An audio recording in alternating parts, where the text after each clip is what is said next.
Vítáme vás v Kyjově na ulici Školní, kde máme na prodej úžasný 3patrový dům. Tento řadový dům se nachází v klidné ulici a nabízí vlastní parkování pro 3 auta, což je v dnešní době velká výhoda. Dům je plný světla a nabízí 3 samostatné byty. V přízemí se nachází prostorný byt o dispozici 3KK s balkónem.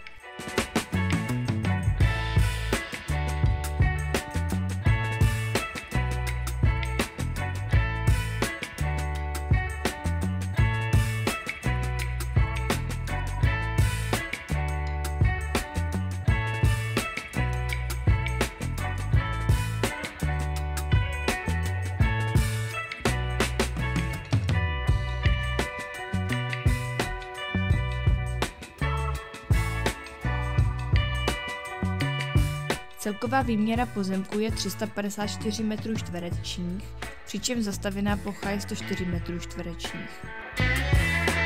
Třetí byt je o dispozici 1+1, vhodný například pro jednotlivce nebo pár.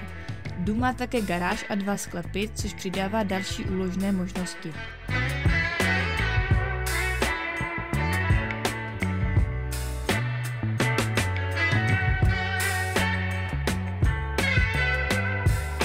V prvním patře najdete další byt 3KK, tentokrát se 2 balkóny.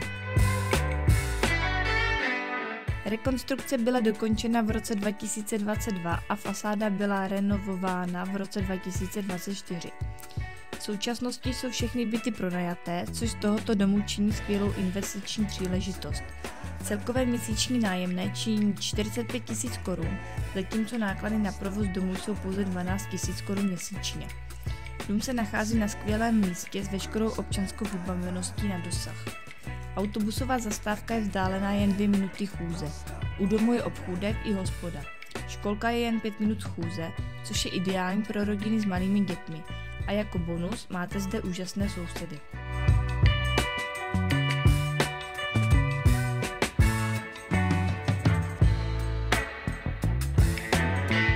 Kyjov je skvělým místem pro život.